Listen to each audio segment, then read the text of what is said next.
सब कुछ परमात्मा है और सब कुछ परमात्मा का है। कुछ भी तुम्हारा नहीं और तुम भी नहीं हो। आइए इससे आगे चलते हैं।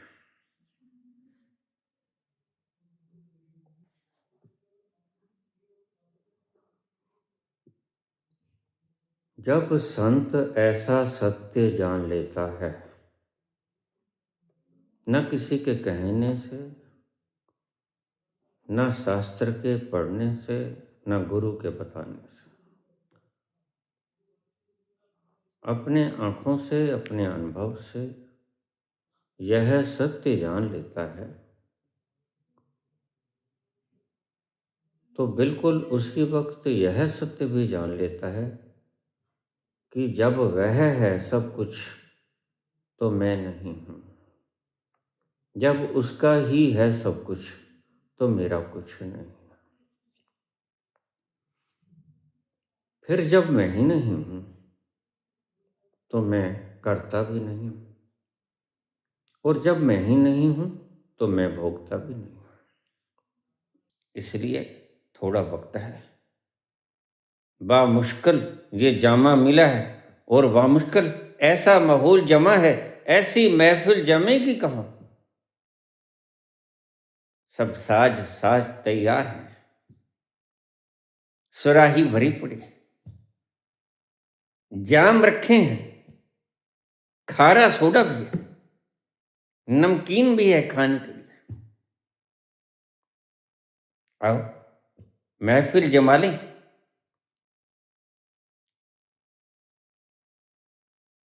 थोड़ी सी गटक लें, मदहोशी के उस आलम में खो जाएं जिसकी सदा से ही व्यक्ति की अंतस को पुकार जरूरत रही है।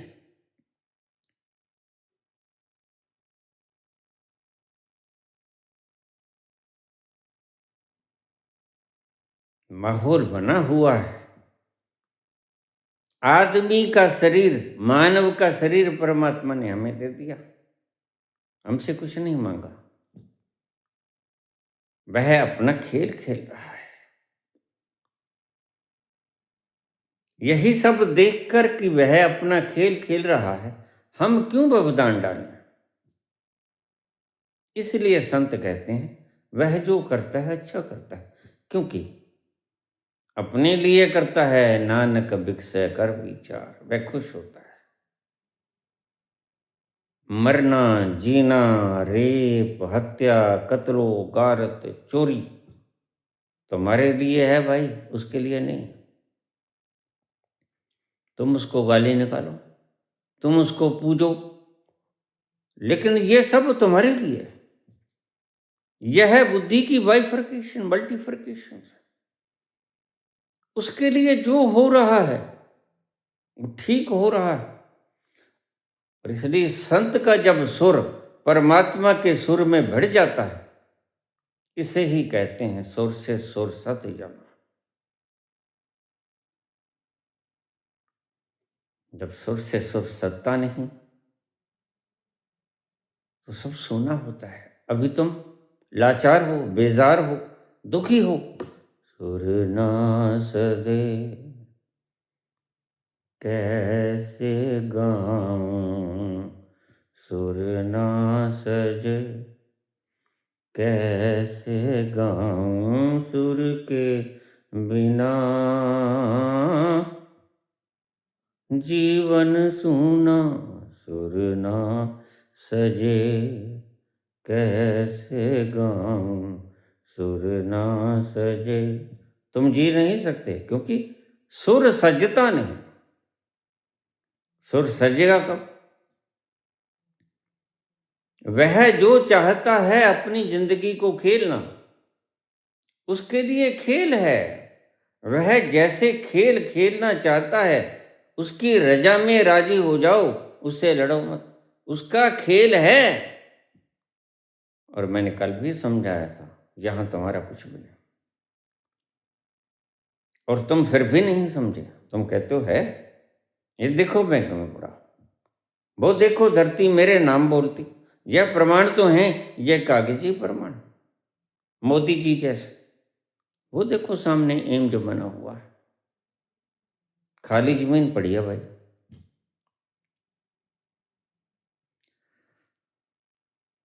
तुम कहते हो बैंक बैलेंस है, ये देखो। मैं कहता हूं बिल्कुल है, लेकिन कागजी है। कागजी है कि नहीं है, आज है कल खो जाएगा कि नहीं, वह तत्व ढूंढो जिसका कभी कुछ खोता नहीं। इस शब्द को, हाँ, इसको सर्कल में, उस तत्व को खोजो जिसका कभी कुछ खोता नहीं, जिसको कभी हानि नहीं होती और जिसको कभी लाभ नहीं होता। उस तत्व को खोज लो।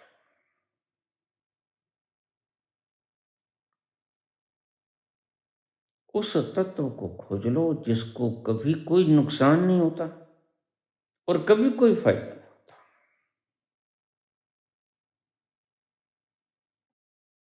ओम पूर्णमदः पूर्णमिदं पूर्णात् पूर्णमुदच्यते पूर्णस्य पूर्णमादाय पूर्णमेवावशिष्यते। पूर्ण में से पूर्ण को भी निकाल लो तो पूर्ण ही शेष बचता है। उस तत्व को खोजो, वह कौन सा तत्व है। देखिए, शब्दों की अपनी सीमा है और शब्द क्षुद्र हैं, शब्द पूर्ण नहीं। शब्दों से इशारा समझ जाओ तो आप भाग्यशाली हो। अगर शब्दों से इशारा न समझो तो तुम अभागे हो। तुम आज तक इस धरती पर बैठे हो तो इसका मतलब तुम शब्द को इशारों की तरह नहीं पकड़ पाए, इसलिए अभागे हो। काश जैसे चक गणराज्य के लड़के का भाग्य कल जग गया, उससे पहले बहुतों का भाग्य जगा। बुद्ध का भाग्य जगा, महावीर का भाग्य जगा, कबीर का जगा, नानक का जगा, तुम्हारा भी जग जाए। और यह सबके भीतर है मंजिल, यह किसी एक ब्राह्मण के भीतर नहीं होती। यह तो सड़ी हुई खोपड़ियों का फरमान है कि ब्राह्मण ही पहुंच सकता है। नहीं नहीं, तुम्हें मैं कहता हूं, जो सताई हुई जातियां हैं, सब एक मंच के तले आ जाओ। पहले बाहर की व्यवस्थाओं को ठीक करो ताकि तुम भीतर की व्यवस्था में चल जा सको। ये कांवड़ उठाने के योग्य रह जाओ के पीछे, और कांवड़ों को उठाने में कुछ नहीं रखा है। कभी शंकर को पानी की जरूरत नहीं है। शंकर के तो शीश में से गंगा निकलती, उसको पानी की जरूरत क्या है भला? हाँ, तुम वहां से दो छोटी छोटी मटकियां भर के ले आते हो और यहाँ शंकर की पिंडी पर चढ़ा देते हो। उसको गंगा जल की कमी है क्या? यही तो समझाया चित्रों में तुम्हें कि शंकर के तो शीश से गंगा प्रकट होती है। उसको तुम्हारी मटकियों की जरूरत क्या है? क्यों जाते हो वहां से लेके जाके? पागल हुए हो क्या? ये सब ब्राह्मणों ने तुम्हें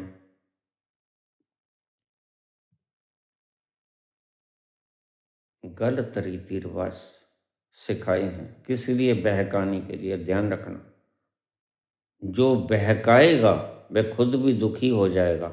आज देख लो, ब्राह्मणों के हाथ में घंटा है ना?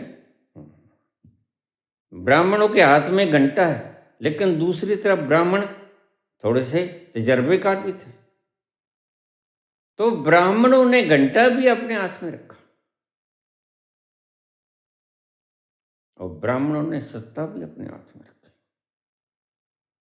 तुम्हारे पल्ले तो सिर्फ गरीबी, मुफलिसी, दुख, दर्द, अभाव, दरिद्रता, लताड़, हुक्म की पालना करना, जो ठीक हो या गलत, ये तुम्हारे भाग्य में आया। नसीब में जिसके जो लिखा था,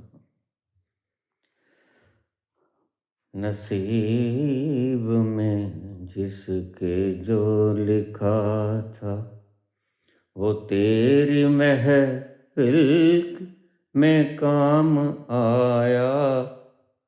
किसी के हिस्से में प्यास आ, किसी के हिस्से में जाम आया। नसीब में जिसके जो लिखा। तुम्हारे हिस्से में प्यास आई और ब्राह्मण समझते हैं कि हमारे हिस्से में जाम आया। गलत है। उनके हिस्से में तुमसे ज्यादा दुख है, क्योंकि कागजी है इनके सुख। तुम अगर सुखी होते हो तो असली असली तो होते हो।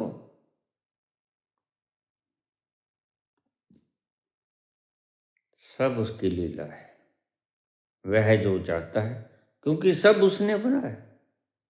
गॉड मेड, मैन मेड नहीं।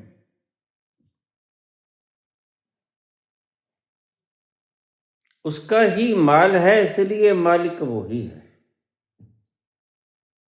और वह कभी मरता नहीं, इसलिए सत्य आपके सामने है कि उसका कुछ घटता नहीं, उसका कुछ बढ़ता नहीं। पूर्णस्य पूर्णमादाय पूर्णमेवावशिष्यते। पूर्ण में से पूर्ण को भी निकाल लो तो पूर्ण ही शेष बचता है। तुम्हारे हिस्से में कुछ नहीं रहता, ठूठा है हाथ में, टल्ल बजा दिया तुमने हाथ में।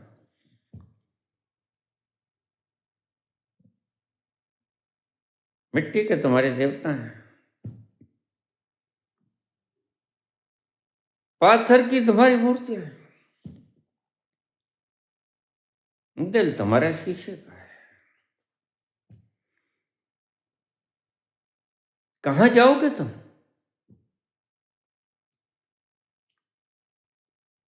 इनको इनके हाल पे छोड़ दो। इनको मान्यताओं में ये उलझना चाहते हैं तो उलझे। तुम संभलो, तुम इनका बहिष्कार करो। मूर्तियों में कभी कुछ नहीं रखा है। पाथरों के साथ टकराओगे तो पत्थर हो जाओगे। पत्थर के देवता मिले, पत्थर के आशना मिले, शीशे का दिल लिए जाऊं कहाँ। साथी न कोई मंजिल दिया है, न कोई महफिल, चला मुझे लेके है दिल, अकेले कहाँ। साथी न कोई मन। इनको मारने तो टक्करें। जिनको ये भगवान मानते हैं वो पाथर है। सब एक्टिंग है ये साइंटिफिक चीजें हैं। मैं करके दिखा देता हूं। जिनको ये प्राण प्रतिष्ठा कहते हैं, मैं आपको करके दिखा देता हूं। शीशा दम से चूर हो जाएगा।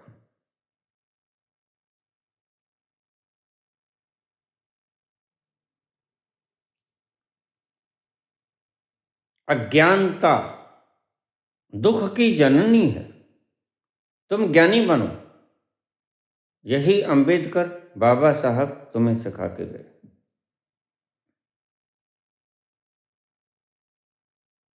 उनकी बातों को सिर माथे मंजूर करो। ये आएंगे, ये भी बाबा साहब को पूजने का, लेकिन करेंगे पाखंड। असली नहीं होगा। तुम्हारे तो हृदय से आएगी, क्योंकि तुम्हारी तो जाति को बचा दिया है इन्होंने। ये भी आएंगे, ये भी पूजेंगे, लेकिन राज करने की मंशा से आएंगे तुम्हारे पास। तुम समझते हो कि परमात्मा है, हमारे हिसाब से चले। तुम गलती में।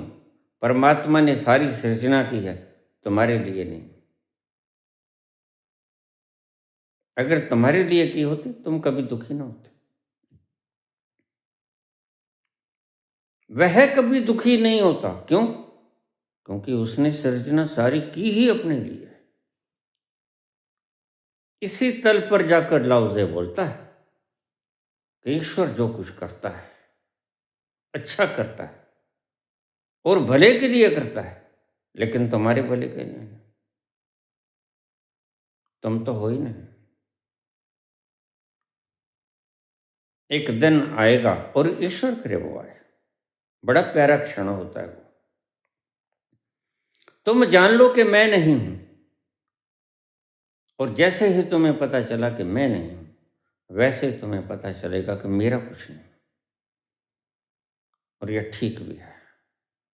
यह तुम साइंटिफिक ढंग से भी एनालिसिस करके देख लेना, जो तुमने बनाया नहीं वह तुम्हारा होता नहीं। जो तुमने कमाया है वो तुम्हारा नहीं होता। जो कमाया तो इधर से उधर पल्लेदारी किया तुम। जो तुमने बनाया नहीं वो जिसने बनाया उसका होता है, और वह जिसने बनाया उसे मैं जानता हूं। मैं कहता आंख देखी, तुम कहते कागज की लेखी। तुम शास्त्रों को बटोर के पढ़ के बोलते हो, लेकिन मैं साक्षात प्रमाणिक, मैं कहता आंख देखी। मैं जानता हूं उस तत्व को, उस शक्ति को जिसने यह बनाया सारा। और एक बात और भी कहता हूं, उसने तुम्हारे लिए नहीं बनाया। शिकायत मत किया करो, अरदास मत किया करो। तुम्हारी सब शिकायतें व्यर्थ हैं, क्योंकि तुम्हारे लिए उसने बनाया ही नहीं। बुनियादी रूप से गलत है। तुम समझते हो कि हमारे लिए बनाया, बनाया ही अपने लिए है, तो क्या वह इतना लोभी है? नहीं। लोभी तो हो अगर कोई दूसरा हो, उसके सिवा कुछ है ही नहीं। दुख भी तो होता है तो उसे ही होता है, सुख भी तो होता है तो उसे ही होता है, दर्द होता है तो उसी को होता है, आनंद पीता है तो वही तो पीता है। मैं उन दिनों में सुअर से गले मिल लिया, क्या मैं मिला? नहीं, वही तो मिला। मुझे लोग कहते हैं कि तुम 300-400 बंदे हैं इनके, रात को गला घोंट दो। किसका गला घोंटू? ये बेगाने हैं कब? ये मेरे ही हैं भाई। उस तल पर जब मैं जाता हूं तो पाता हूं कि मैं ही तो हूं। जिधर देखता हूं, जिधर देखता हूं, जिधर देखता हूं, उधर तू ही तू है। हर जर्रे में, हर जर्रे में, हर जर्रे में तू ही तो रूबरू है।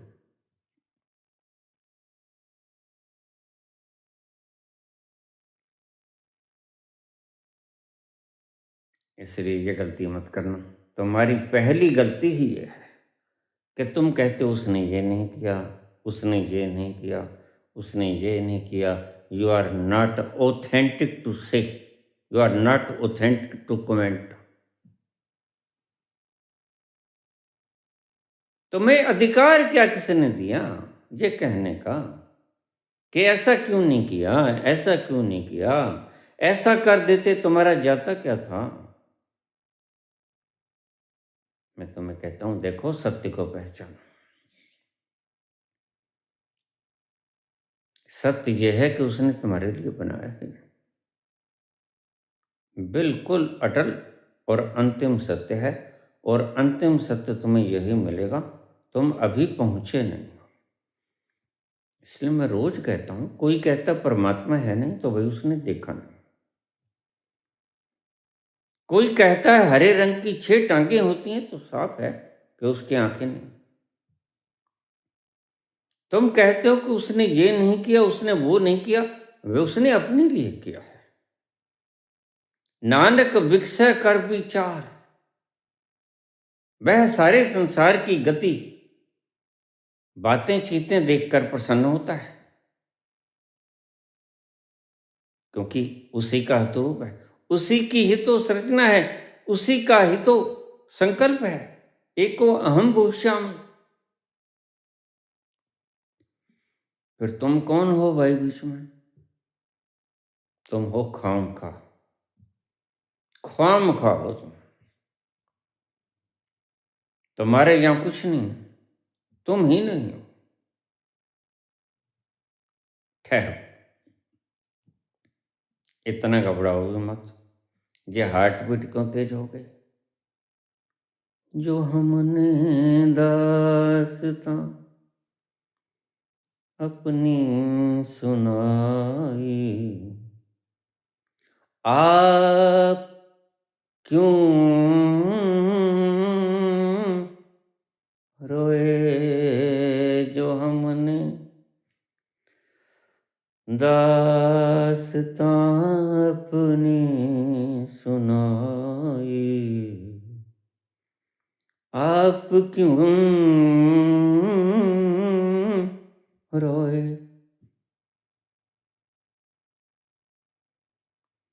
तबाही तो तबाही तो तबाही तो हमारे दिल पे आई, तबाही तो तबाही तो तबाही तो हमारे दिल पे आई, आप क्यों रोए? जो हमने दास्तां अपनी सुनाई, आप क्यों रोए? यह उस वक्त की बात है जब बूंद समुद्र में खो जाती है। बूंद जानती है कि मैं नहीं हूं। क्यों? क्योंकि बूंद बूंद की तरह खो गई। बूंद जानती है कि मेरा कुछ वजूद नहीं, ना मैं हूं ना मेरा कुछ है। लेकिन दिल मत हारिए, बूंद तत्क्षण पाती है, एट द सेम मोमेंट। कि बूंद समुद्र में गिर के समुद्र ही हो गया। तो बूंद एक तरफ जानती है कि मैं नहीं हूं और मेरा कुछ नहीं है, तत्क्षण दूसरा पहलू सामने आता है तो पाती है कि मैं ही हूं, अहम ब्रह्मस्म। यहां उद्घोष होता है ऋषि के द्वारा, अहम ब्रह्मस्म, मैं ही हूं। ये दोनों यकसां घटते हैं, एक ही सिक्के के दो पहलू। एक पहलू फेंकोगे दूसरा फिक जाएगा। एक तल पर जानती है कि मैं नहीं हूं, तत्क्षण दूसरा पल आता है कि मैं ही हूं और सब मेरा ही है। यह है अनंत विस्तार, यह है विराट विस्तार, यह है विराट एग्जिस्टेंस। यह मैं ही हूं और यह मेरा ही है। ये दोनों घटनाएं यकसां घटती हैं, एक ही सिक्के के दो पहलू। इसलिए जब मैं कहता हूं कि तुम्हारे लिए उसने बनाया ही नहीं, अपने लिए ही बनाया, तो तुम दुखी तो हो कि तुम अपने आप को उससे अलग मानते हो, बूंद की तरह। जरा उसमें समा के देखो, समुद्र की तरह होके देखो, तो तुम पाओगे मैं दुखी नहीं हूं, मैं अनंत आनंद का विस्तार, मैं विराट समुद्र का रस रूपी आनंद का विस्तार। मेरा कोई और छोर नहीं, ना मध्य है, ना आद है, ना अंत है। मैं ही हूँ और मैं ही हूँ।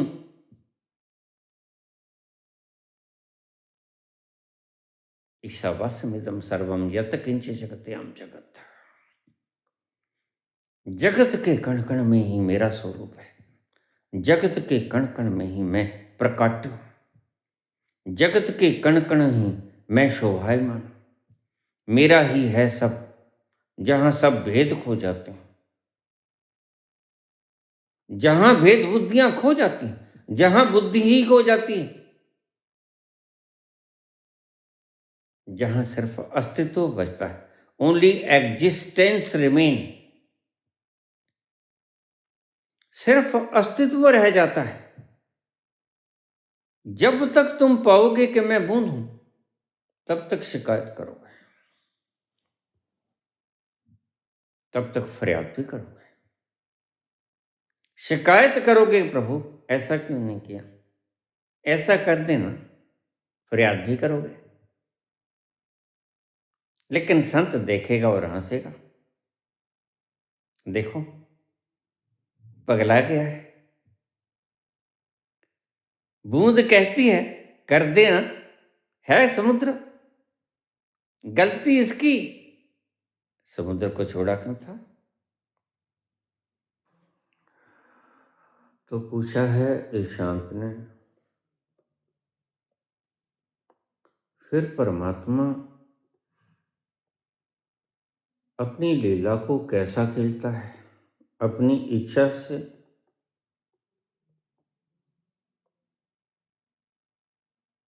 या मौज से या नियमों से। प्रश्न महत्वपूर्ण है।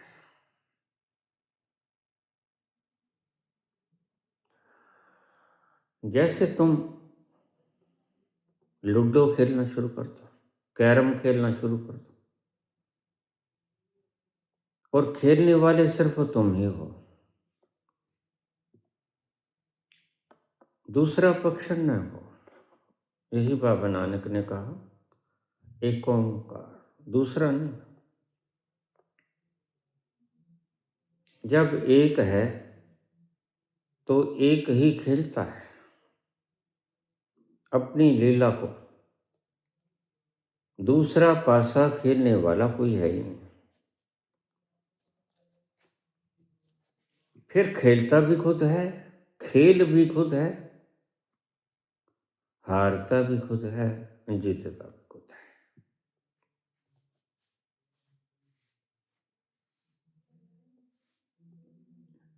फिर राजा भी खुद है, कंगाल भी खुद है,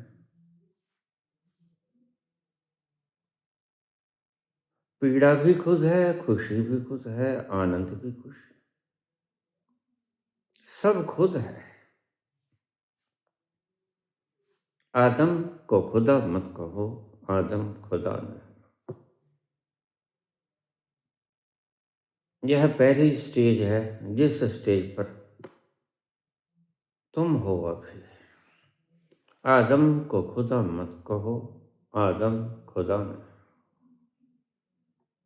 और दूसरी स्टेज होती है संत की, लेकिन खुदा के नूर से आदम जुदा नहीं।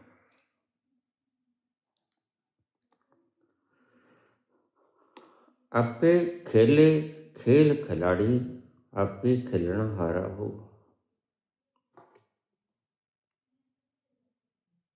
खुद ही अपनी लीला को खेलता है,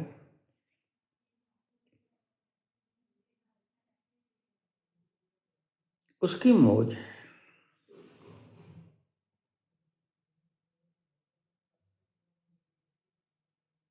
और खेलना उसका आनंद है, और उसे खेलने से कोई रोक भी नहीं सकता, क्योंकि दूसरा कोई हो तो रोके, दूसरा यहां कोई।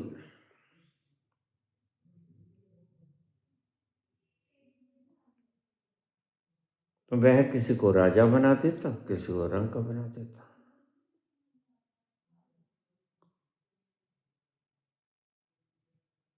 सब उसका है, संसार भी उसका, अध्यात्म भी उसका। आज वैज्ञानिक कहते हैं कि matter can neither be created nor can be destroyed. यह संसार है।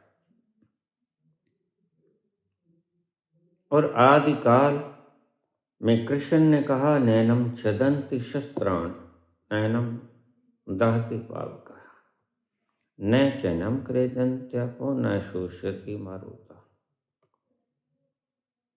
आत्मा मरती नहीं और जड़ भी कभी मरता नहीं। Matter can neither be created nor can be destroyed. और ये दोनों का पुंज है जगत, जड़ और चेतन। फिर ध्यान से समझिएगा, न जड़ मरता है न चेतन मरता है, तो फिर मरता कौन है? कोई नहीं मरता। कबीर ने कहा, मैं न मरूं मरै संसारा। संसार भ्रम को कहते हैं। जैसे तुम स्वप्न देख रहे हो, स्वप्न में तुम किसी वायुयान पे जा रहे हो, दुर्घटनाग्रस्त हो गया, वायुयान में बैठे हुए सभी लोग मर गए, लेकिन तुम्हारी जाग खुल गई, तुमने देखा हो यह तो सपना था।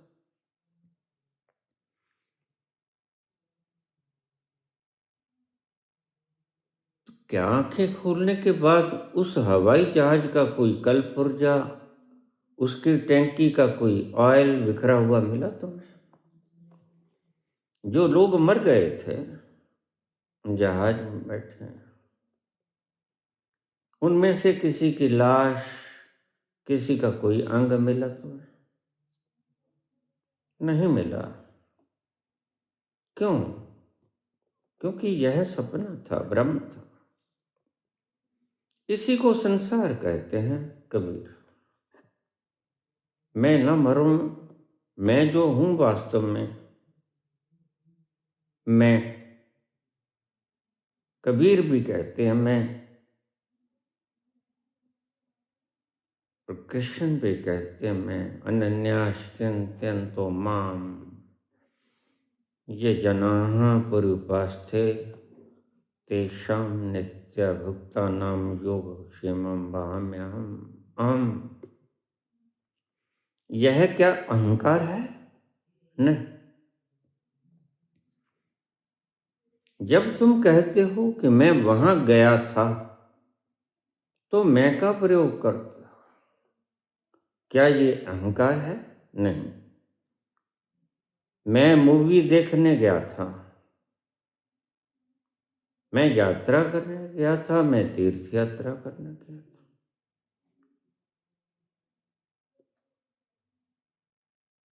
मैं खाना खाने गया था, मैं सैर करने गया था। तो क्या यह अहंकार है? नहीं।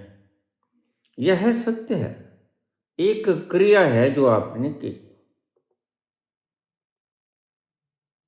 बस कृष्ण ऐसे ही बोलते, कबीर ऐसे ही बोलते, तल बदल गया।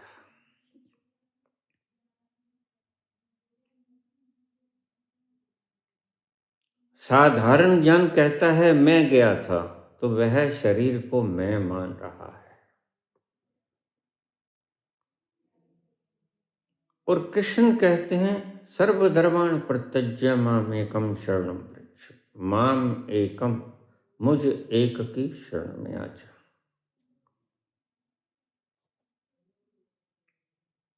यह अहंकार नहीं। ना तो जो व्यक्ति सैर करने गया, मूवी देखने गया, उसका भी अहंकार नहीं है। वह शरीर को अपना होना मानता है और उसके लिए यही सत्य है। लेकिन कृष्ण के लिए यही सत्य है जो बोल रहा है। कृष्ण कहते हैं, सिर्फ मेरा स्मरण कर, अनन्याश्चिन्तयन्तो माम्। बस मैं तुम्हारी सभी जरूरतों को पूरा कर दूंगा। अहम त्वाम सर्व पापेभ्यो मोक्षयिष्यामि मा शुचः।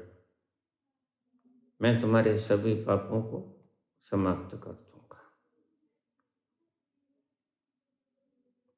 तेषां नित्याभुक्तानां योगक्षेमं वहाम्यहम्।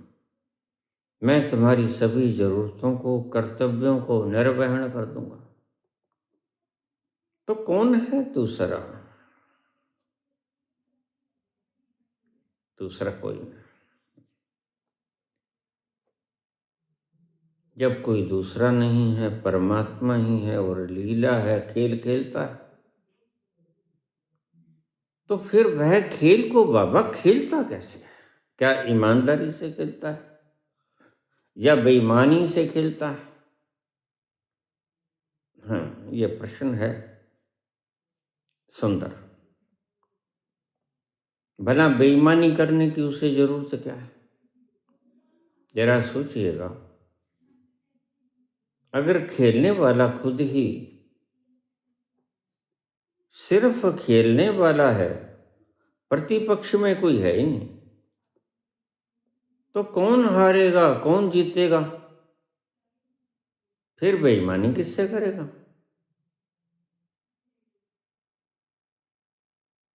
तो जायज तौर पर ईमानदारी से ही खेलेगा, क्योंकि हारेगा भी वही, जीतेगा भी वही। इसमें बेईमान शब्द का प्रयोग करना नाजायज है। ईमानदारी से ही खेलेगा, क्योंकि बेईमानी करने की कोई आवश्यकता नहीं। बस यह जानेगा परले वाला धड़ा हार गया, उरले वाला धड़ा जीत गया, इसलिए उसे कहते हैं न्यायकारी। जिस तरफ परमात्मा खेल रहा वो भी परमात्मा है, और विपक्ष की तरफ परमात्मा खेल रहा वो भी परमात्मा है। तो कोई हारेगा नहीं, कोई जीतेगा नहीं, इसीलिए उसके सभी कर्मों को लीला कहा गया। लीला में कोई जीतता नहीं, कोई हारता नहीं, कोई कुछ खोता नहीं, कोई कुछ पाता नहीं।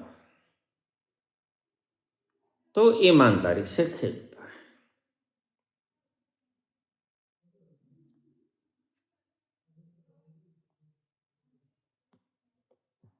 फिर तुम क्यों कहते हो? तुम शिकायत करते हो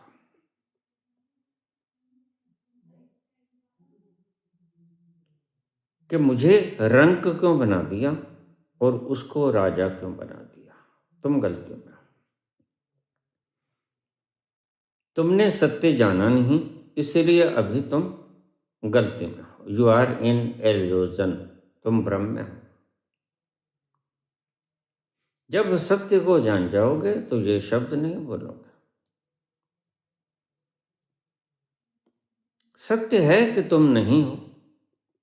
सत्य है कि बस एक है और वो परमात्मा है। एक ओंकार सत्य नाम। एको ब्रह्म द्वितीयो नास्ति।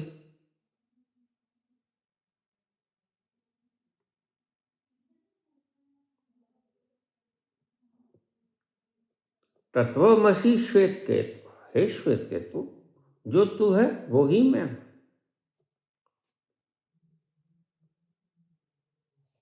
इन सभी का अर्थ है कि दूसरा कोई नहीं। फिर बेईमानी करेगा तो किससे करेगा?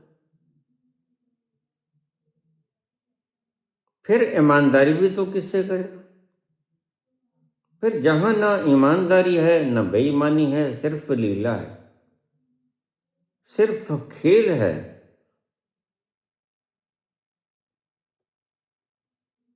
इसलिए यहां बेईमानी या ईमानदारी शब्द प्रयोग करना उपयुक्त नहीं। क्योंकि ईमानदारी या बेईमानी हमेशा दूसरे के परिप्रेक्ष्य में होती है। स्वयं के परिप्रेक्ष्य में ना ईमानदारी होती है न बेईमानी होती है, एक ही है। जब उसी ने खेलना, तो विपक्ष है ही नहीं तो हारेगा क्या? वही जीतता है, वही हारता है। बस इसी को देखकर संत कहते हैं कि जो करता है वही करता है और शुभ करता है। भला अशुभ किसके लिए होगा? अशुभ हमेशा दूसरे के लिए होगा। जो हारेगा उसके लिए अशुभ होगा, और दूसरा यहाँ कोई है ही नहीं। हारेगा कौन? इसलिए अल्लाह उससे कहते हैं कि वह भला ही करता है, बुरा करता ही नहीं। तुम इसको और ढंग से समझ लेते हो। सही अर्थ इसका ये था कि बुरा होगा किसका जब दूसरा है ही नहीं कोई। अपना ही तो बुरा करेगा और अपना ही तो भला करेगा, और बुरा तो हो ही नहीं सकता। भला भी किसका होगा? भगवान कृष्ण ने कहा है, मैं जो हूं उसमें से न तो कुछ घटाया जा सकता है और उसमें ना कुछ जोड़ा जा सकता है। मैं ऐसा तत्व हूं। उपनिषद में भी कहा।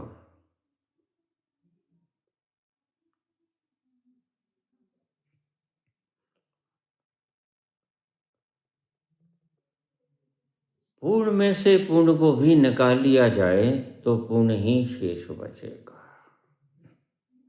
पूर्णमिदं पूर्णमदः पूर्णात् पूर्णमुदच्यते पूर्णस्य पूर्णमादाय पूर्णमेवावशिष्यते। एक ही है।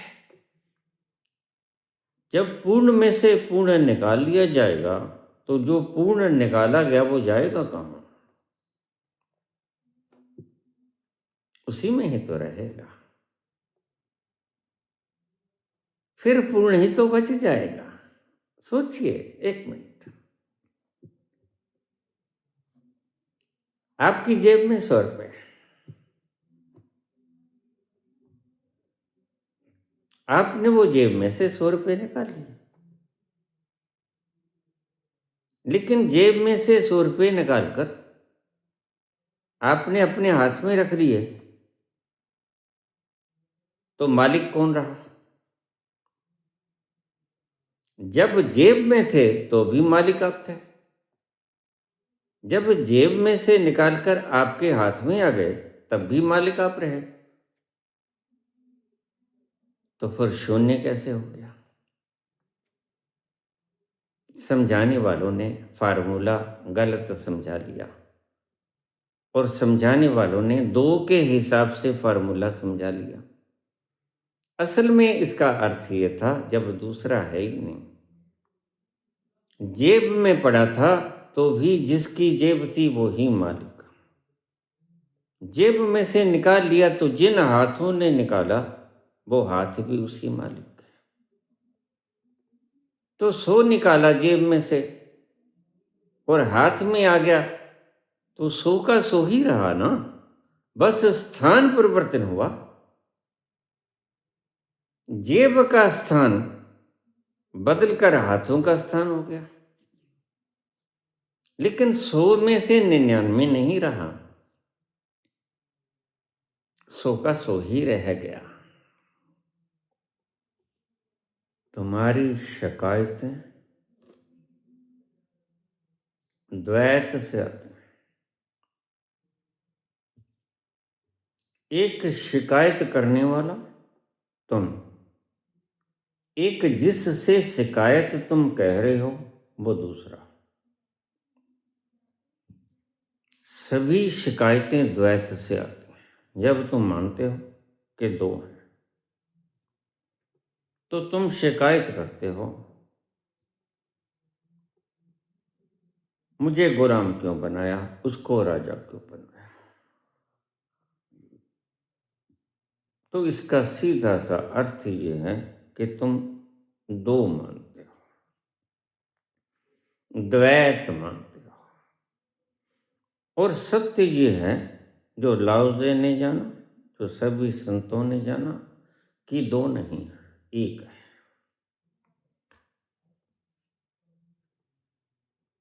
संतों के वचन, मुनियों के वचन, ऋषियों के वचन, उपनिषदों के वचन, वेदों के वचन यही कहते हैं कि दो नहीं, अद्वैतवाद। दो नहीं है तो एक है। एक है तो शिकायत किससे करेगा? एक है तो चोरी किसकी करेगा? एक है तो झूठ किससे बोलेगा? एक है तो चोरी किसकी करेगा?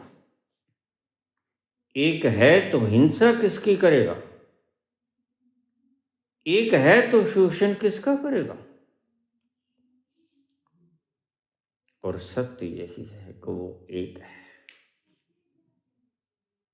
सत्य यही है कि वह एक ही रहेगा। तो परमात्मा खेलता है और उसने सारी रचना, मुझे लोग पूछ लेते हैं, बाबा परमात्मा ने ये सृष्टि क्यों बनाई? मैंने कहा मूर्तिकार ने मूर्ति क्यों बनाई?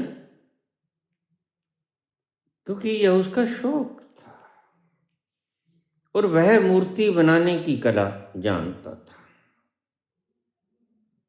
इसलिए उसने बना दिया। तुम जानते हो तो तुम बना लो। मूर्तिकार जानता था मूर्ति को बनाना, उसने मूर्ति को बना दिया।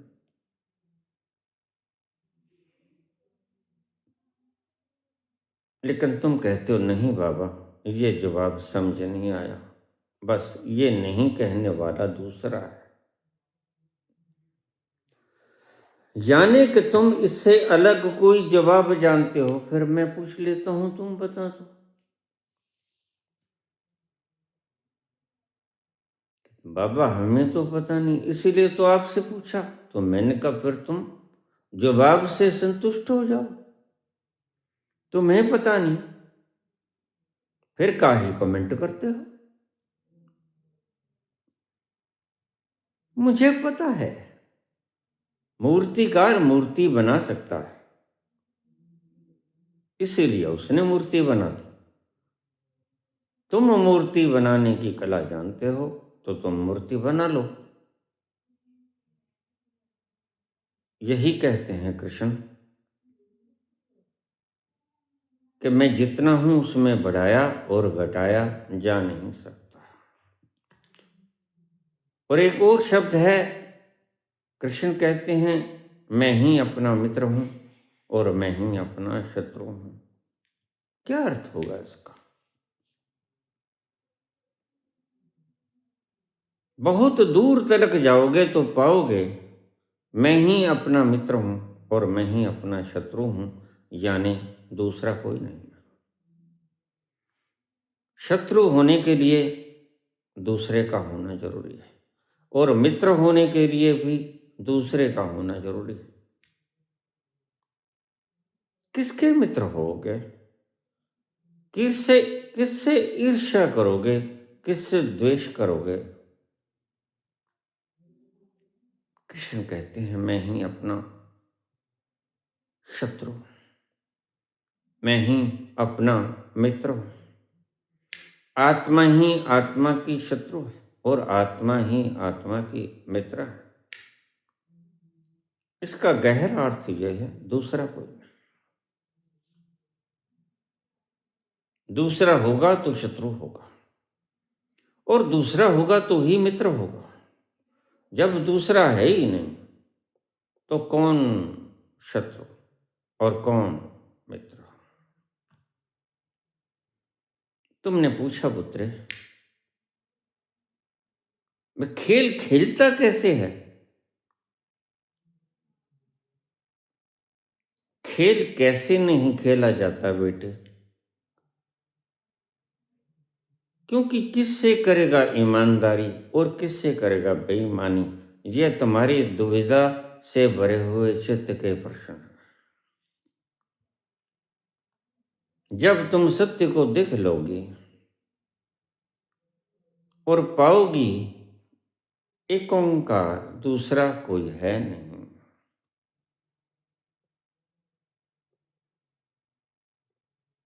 फिर न्याय किससे और अन्याय किससे?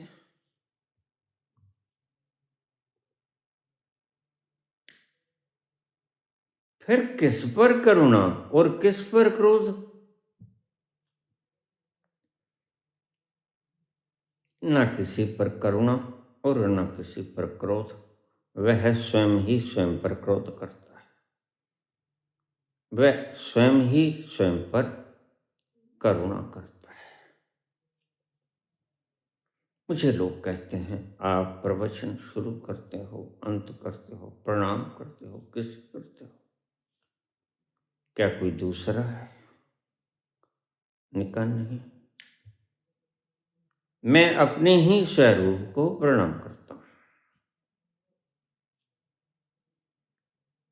और आखिर में अपने ही स्वरूप को प्रणाम करके विदा लेता हूं। मैं स्वयं को ही प्रणाम करता हूं। अष्टावक्र ने जब जनक के ऊपर शक्तिपात किया और अष्टावक्र जब रहस्य के उस अनंत छोर पे पहुंचे, जनक, तो जनक कहते, प्रभु मैं स्वयं को ही प्रणाम करता हूं। तो अष्टावक्र हंसे। अष्टावक्र ने कहा, बिल्कुल सही जगह पहुंच गए राजन, तुम स्वयं को ही प्रणाम कर सकते हो क्योंकि दूसरा कोई है ही नहीं।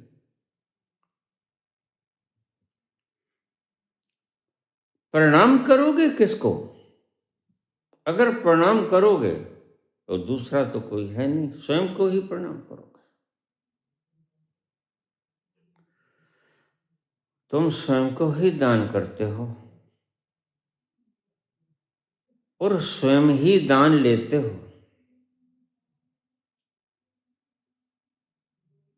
आपके खेले खेल खिलाड़ी आपे खेलन हारा हो।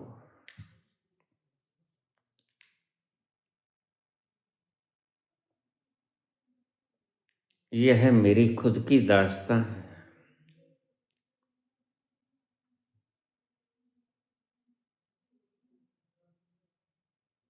तुम जब द्वैत में होते हो, और प्रत्येक व्यक्ति, अज्ञानी व्यक्ति द्वैत में होता है। असल में जब तक द्वैत है तब तक अज्ञान है। जब द्वैत मिटा और अद्वैत आया तो अज्ञान मिटा और ज्ञान आया।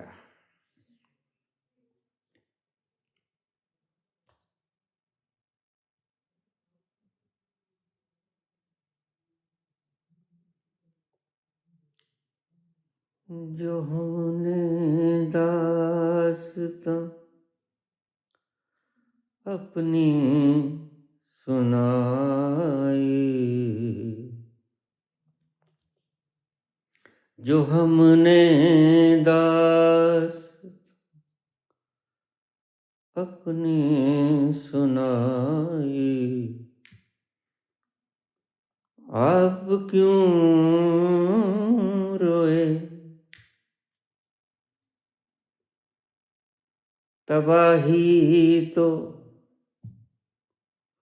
तबाही तो हमारे दिल पे आई, आप क्यों रोए? तबाही तो हमारे दिल पे आई, आप क्यों रोए।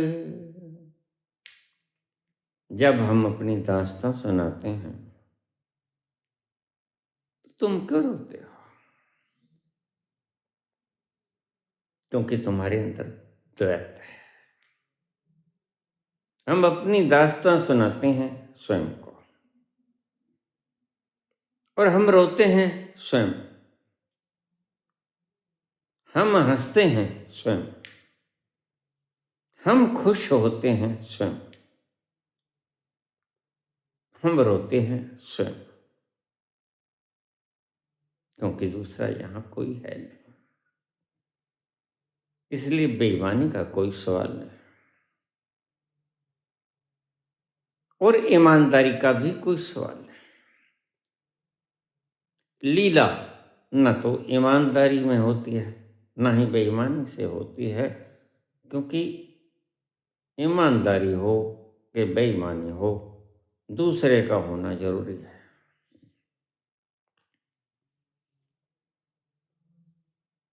कृष्ण जानते हैं कि दूसरा यहाँ कोई नहीं,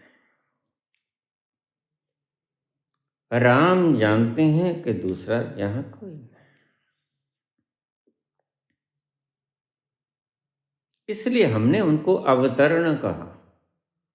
वो जन्मे नहीं, वो अवतरित हुए।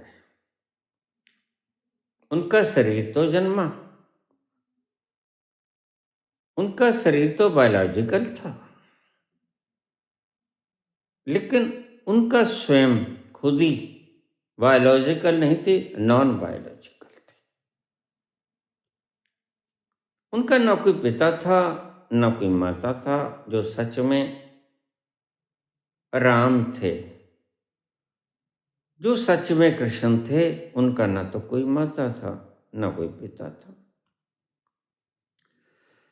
क्योंकि वो नॉन बायोलॉजिकल थे और वो अद्वैत थे, दूसरा कोई था नहीं। अवतरण होता है तो जिसका अवतरण होता है उसका न पिता होता है न माता होता है। भगवान का कोई माता नहीं, कोई पिता नहीं, क्योंकि भगवान अवतरित हुआ। मुझसे लोग पूछ लेते हैं कि जिसे आप शिव कहते हो उसके माता पिता कौन? मैंने कहा उसका कोई माता पिता नहीं, शंकर के माता पिता हैं। हनुमान के माता पिता हैं, पवन पुत्र हैं, अंजनी माता हैं।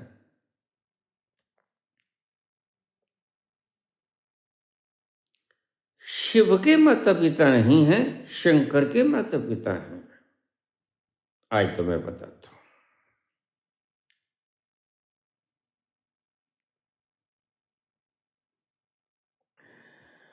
शंकर के पिता हैं प्रियव्रत,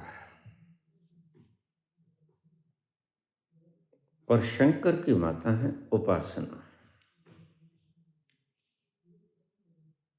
शायद प्रथम बार प्रथम व्यक्ति से आपने सुना होगा। शंकर जिसकी मैं बात करता हूं, जो कैलाश में रहते हैं, और उनका ये ढांचा है जो कैलाश में है, वो शंकर है। उनके माता का नाम उपासना है, उनके पिता का नाम प्रियव्रत है।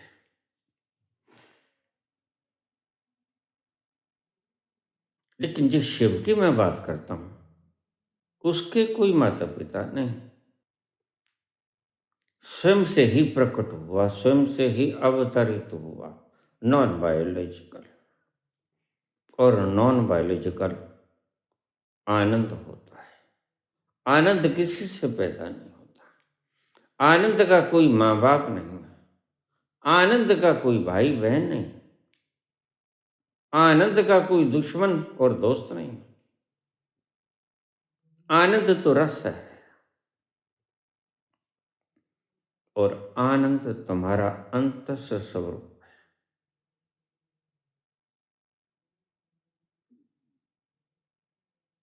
जैसे हनुमान की माता अंजना है और हनुमान के पिता पवन है। वैसे वैसे ही प्रव्रत और उपासना शंकर के है। लेकिन जो शिव की मैं बात करता हूँ, वह नॉन बायोलॉजिकल है। उसके न माता है न पिता है, और वह किसी गर्भ से नहीं उत्पन्न होता, वह अवतरित होता है। कहाँ से अवतरित होता है? बस अवतरित होता है। कहाँ से होता है इसका कोई सवाल नहीं, क्योंकि सभी जगह वो है। ईशावास्यमिदं सर्वम यत् किंचित् जगत्यं जगत। जगत के कोने कोने में वही तो विद्यमान है। फिर कहाँ का सवाल कहाँ? कहाँ का मतलब तो कोई और छोर हो गया जो उससे परे हो गया। बिन नामे नाही को था, जेता किता तेता नाम। नाम की परिभाषा करते हैं बाबा। तुम चूक चूक जाते हो, तुम नाम को जपते हो। नाम जपने जैसी चीज नहीं। नाम तो वो शराब है जो पीने जैसी चीज है। नाम को पियो, पियो, पियो और जियो।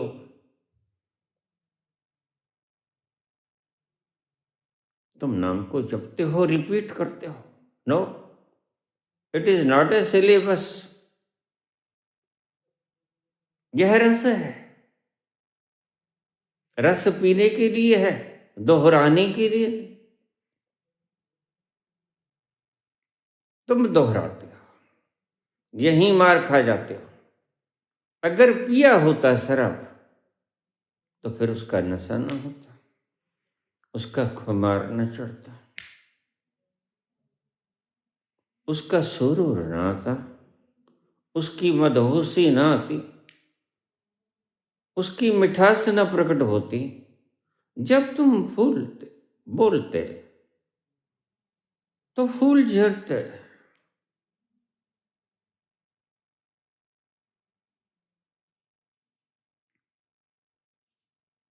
आनंद सैभम है।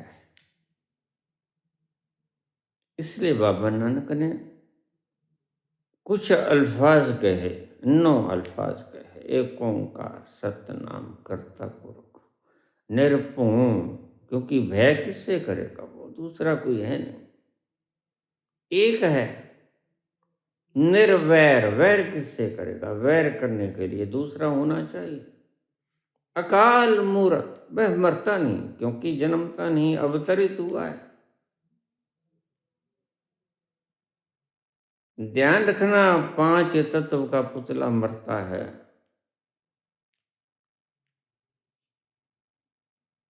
चेतना कभी नहीं मरती।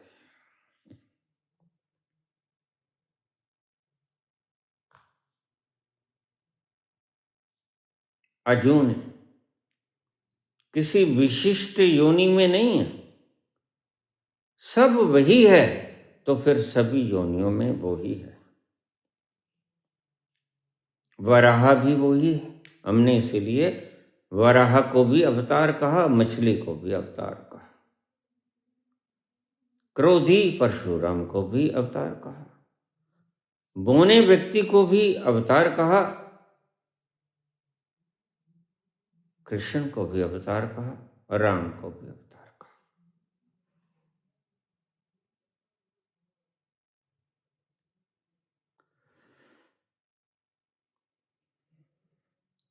अकाल मूरत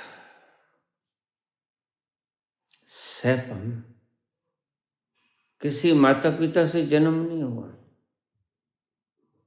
खुद प्रकट हुआ, यानी अवतरित हुआ।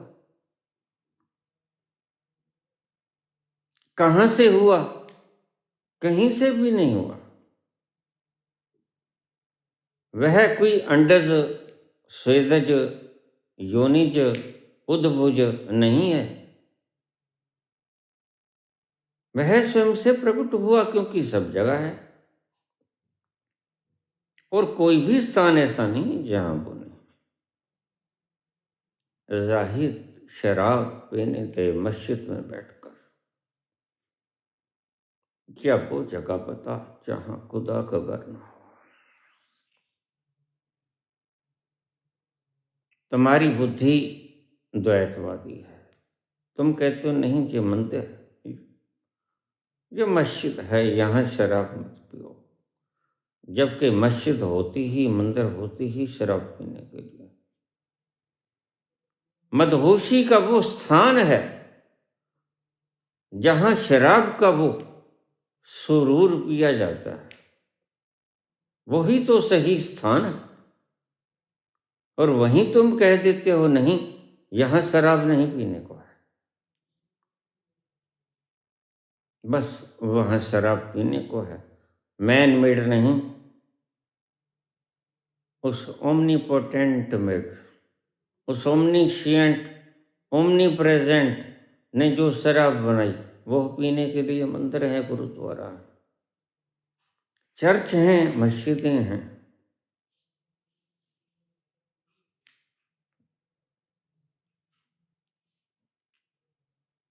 फिर वह जो करता है वह न्यायकारी है,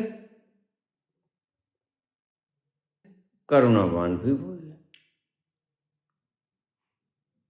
तुम कहोगे अगर न्यायकारी है तो करुणावान कैसे, क्षमाशील कैसे?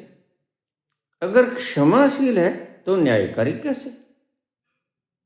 दूसरा नहीं है जिसे क्षमा करे, और दूसरा नहीं जिस पर रहम करे। यहां रहमत और रहम दोनों एक हो जाते हैं। यहां खेल और खिलाड़ी दोनों मिल जाते हैं। यहां दृष्टा और दृश्य दोनों मिल जाते हैं।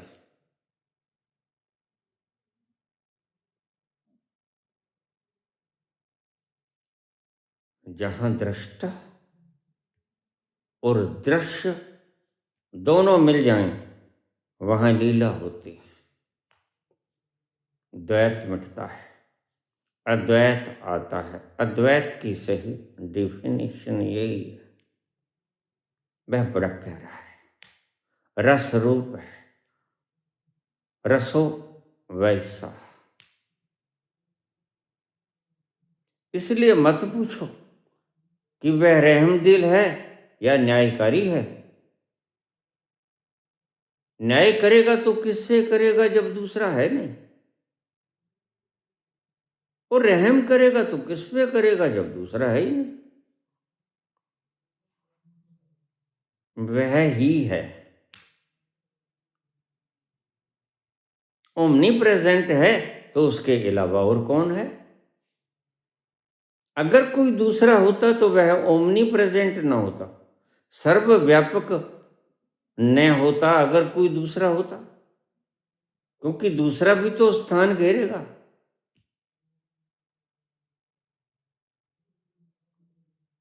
वह सर्वव्यापक है, ओमनी प्रेजेंट है, इसलिए दूसरा कोई नहीं। किस पर करेगा रहम वो? किससे करेगा न्याय वो?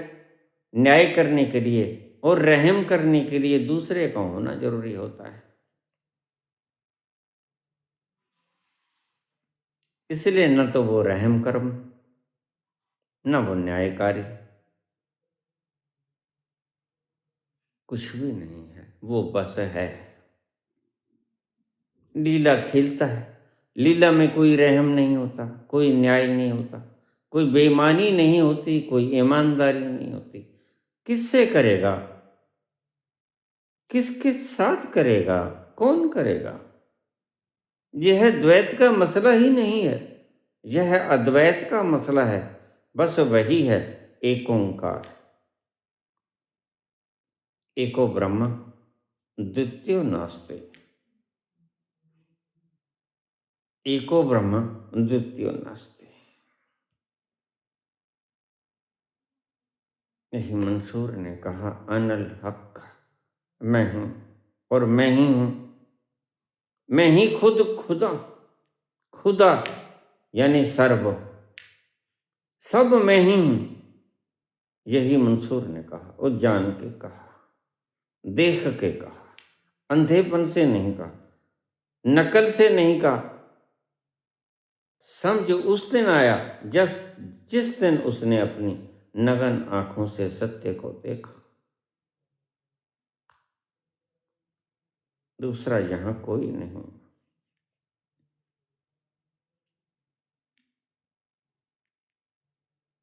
जिसके साथ अन्याय होगा, दूसरा यहाँ कोई नहीं जिस पर रहम होगा।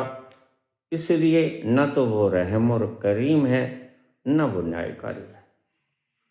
या फिर उसे कुछ भी कह लो, उसे कोई संज्ञा दो तो भी वो अकेला। अगर उसे कोई संज्ञा न दो तो भी वो अकेला बस एक ही है।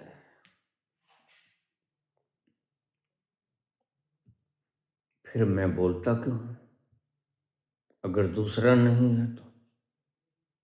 देखिए, जैसे चुप कराने के लिए बोलने की आवश्यकता होती है कि चुप हो जाओ, वैसे ही दूसरा कोई नहीं, यह है बताने के लिए बोलना तो पड़ेगा ही। तुम्हारी भ्रांति तोड़नी तो पड़ेगी, क्योंकि तुम समझे बैठे हो कि मैं भी हूं और मेरा कोई वालिद भी है, मेरा कोई मालिक भी है। तो ये समझाने के लिए कि एक मालिक ही है या एक तुम ही हो, बस एक है, उसे मालिक मान लो या उसे खुद मान लो। आदम को खुदा मत कहो, आदम खुदा नहीं, लेकिन खुदा के नूर से आदम जुदा नहीं। सब जगह तेरे नूर की रोशनाई है।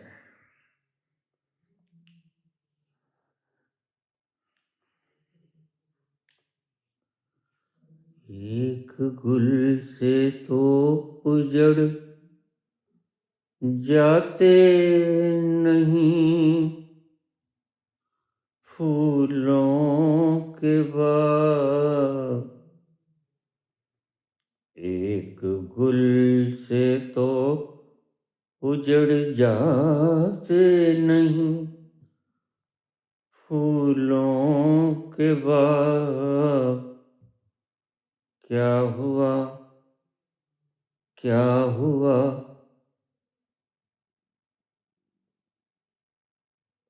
तूने बुझा डाला मेरे घर का चिराग।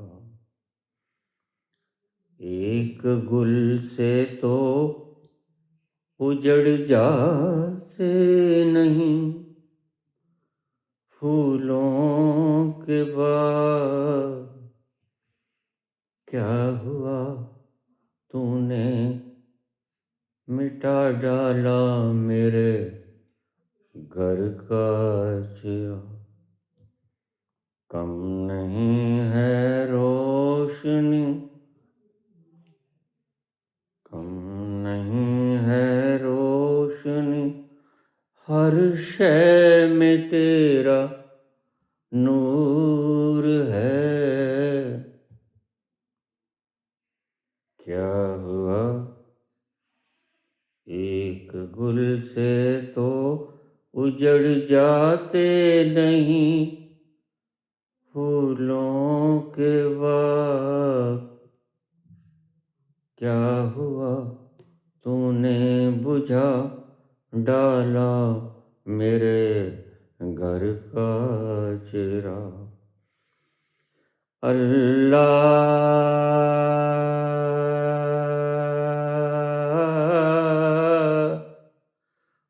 ओ,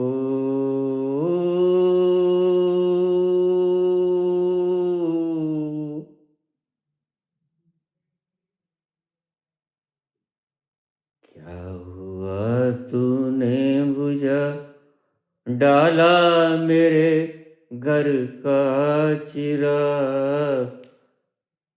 एक गुल से तो उजड़ जाते नहीं, फूलों केवा कम नहीं है रोशनी, हर शय में तेरा नूर है, सामने तेरे तेरा बंदा बहुत मजबूर है। यह वो अवस्था है जब व्यक्ति उस एक को देख लेता है। बस एक ही है, उसकी ही लीला है। फिर कहता है तुम भी कुछ भी कर,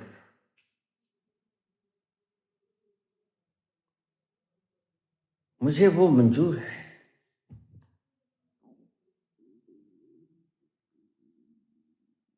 कम नहीं है रोशनी, हर शय में तेरा नूर है, सामने तेरे तेरा बंदा बहुत मजबूर है। ऐ खुदा हर फैसला, अगर ऐसा चलोगे तो जीवन परम संतोष, तृप्त और आनंद से सराबोर हो जाएगा। ऐ खुदा खुदा हर फैसला तेरा मुझे मंजूर है। तू जो करे वो ठीक, तू जो करे वो ठीक, तेरा पाना मीठा लाग है।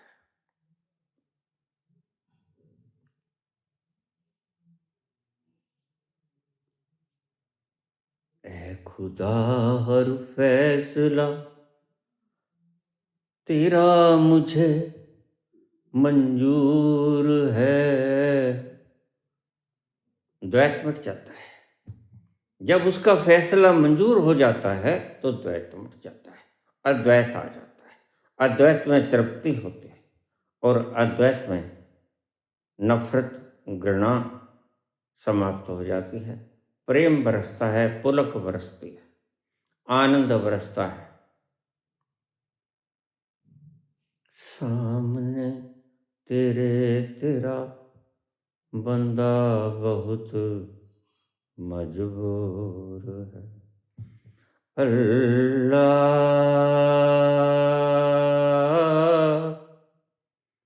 ओ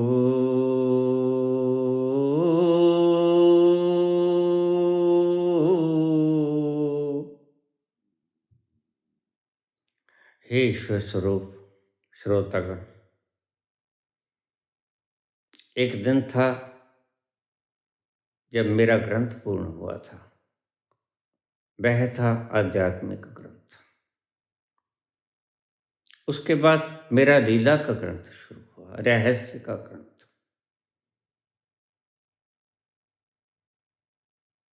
मैं आज मानवता के भार से मुक्त हुआ। मैं आज देव ऋण से मुक्त हुआ। मैं आज मानवता के ऋण से मुक्त हुआ। यह भी एक ऋण था मेरे सिर पे, इसलिए मुझे इतनी बार बचाया गया। उस एक तत्व के द्वारा आज मेरा लीला का ग्रंथ भी संपूर्ण हुआ। आपने इतने प्यार से सुना, आपने इतने सत्कार से सुना, आपने इतना आनंद बरसाया, आपने इतने प्यार से पिया इस रस को, उसके लिए मैं आपका कृतज्ञ हूँ।